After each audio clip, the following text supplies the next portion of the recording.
আজি সংবাদ মাধ্যমত এটি বাতৰি দেখিলোঁ যে অসম জাতীয়তাবাদী যুৱ ছাত্ৰ পৰিষদৰ সভাপতি নে অন্য কি দায়িত্বত আছে মই নাজানো, পলাশ চাংমাই এটি মন্তব্য কৰিছে।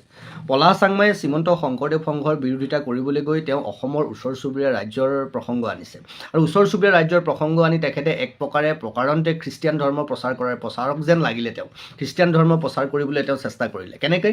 তেওঁ কৈছে যে অসমৰ ওচৰ চুবুৰীয়া ৰাজ্যসমূহে খ্ৰীষ্টিয়ান ধৰ্ম পালন কৰি থকাৰ লগে লগে নিজৰ জাতিগত পৰম্পৰা ৰীতি নীতিবোৰ পালন কৰি আছে। তেওঁলোকৰ যদি একো অসুবিধা হোৱা নাই, অসমত শংকৰদেৱ সংঘৰ কিয় অসুবিধা হৈছে? মই এই কথাটোত পলাশ চাংমাই ডাঙৰীয়াক কৈছোঁ, আপুনি আচলতে মানসিকভাৱে বিকলাংগ, আপুনি আচলতে বৌদ্ধিকভাৱে বিকলাংগ। আপোনালোকে সঁচাবোৰ দেখা নাই, জনা নাই, এনেই মিডিয়া সন্মুখত যি ক'ব লাগে বুলি মন্তব্য নকৰিব।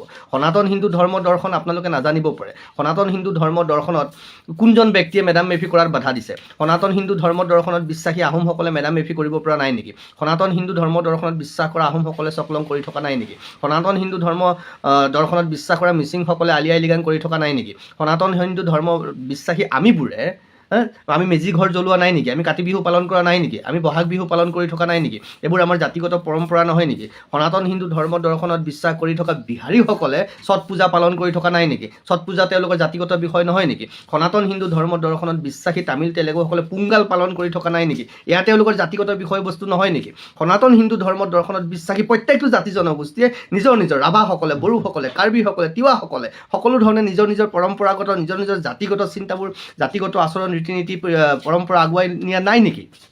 আপুনি কেৱল খ্ৰীষ্টিয়ানক কিয় দেখিলে? আপোনালোকে আচলতে নিজৰ মানসিক আৰু বৌদ্ধিক বিকলাংগতাৰ পৰিচয় দিছে। যিকোনো ধৰণৰ কথা ক'বলৈ গৈ আপোনালোকে আচলতে নাজানে। নিজকে আপোনালোকে জাতীয়তাবাদৰ ধ্বজাবাহক বুলি কয়, জাতীয় সংগঠনৰ নেতৃত্ব লৈ থাকিব খোজে আপোনালোকে, কিন্তু জাতিটোৰ বিষয়ে, সমাজখনৰ বিষয়ে আপোনালোকে একো নাজানে।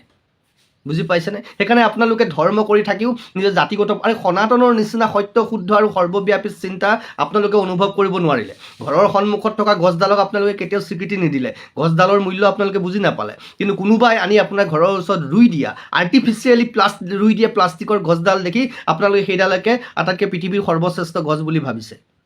অকণমান বৌদ্ধিক আৰু মানসিক বিকলাংগতাৰ উৰ্ধলৈ আহক। সনাতন বুজক, জানক। সনাতনৰ বৃহৎ সত্তাটো, বৃহৎ চৰিত্ৰটো যদি উপলব্ধি কৰিব নোৱাৰে, তেতিয়াহ'লে মোৰ এনেকুৱা লাগিব আপোনালোকে জাতীয় দায়িত্ব এৰি দিব লাগে, জাতীয় নেতৃত্বৰ পৰা আপোনালোকে আঁতৰি আহিব লাগে। এতিয়াও আপোনালোকে যুৱ ছাত্ৰ পৰিষদ কৰি থকা বয়স আছে নি আপোনালোকৰ? তাৰপিছতো অকণমান পঢ়া শুনা কৰিবলৈ চেষ্টা কৰক, অকণমান জানক।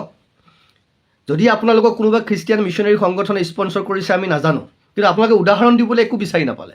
নিজৰ ধৰ্মটোত, নিজৰ সমাজখনত চলি থকা আপোনালোকে এইবোৰ দেখা নাপালে।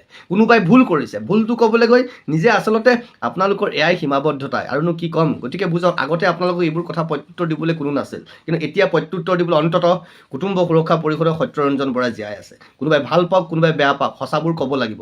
পৃথিৱীত একমাত্ৰ চিন্তা, সনাতন ধৰ্ম, যি প্ৰত্যেক জাতি জনগোষ্ঠীৰ সকলোকে আঁকোৱালি লৈছে, সকলোকে আদৰি লৈছে আৰু সকলোলৈয়ে সনাতন, কাৰণ ই শাশ্বত সত্য শুদ্ধ কথা। ইয়াৰ বাহিৰে যি আছে সকলো ৰুগ্ন, সকলো অপৰিপক্ক।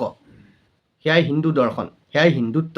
বুজা নাই যদি আহিব, মই ভালদৰে বুজাই দিম। আৰু অনাগত দিনত যে এই ধৰণৰ কথা কোৱাৰ আগতে এবাৰ চিন্তা কৰিব, আপোনালোকৰ প্ৰত্যেকটো ভুল কথাৰ প্ৰত্যুত্তৰ দিবলৈ কিন্তু সত্যৰঞ্জন বৰা জীয়াই আছে।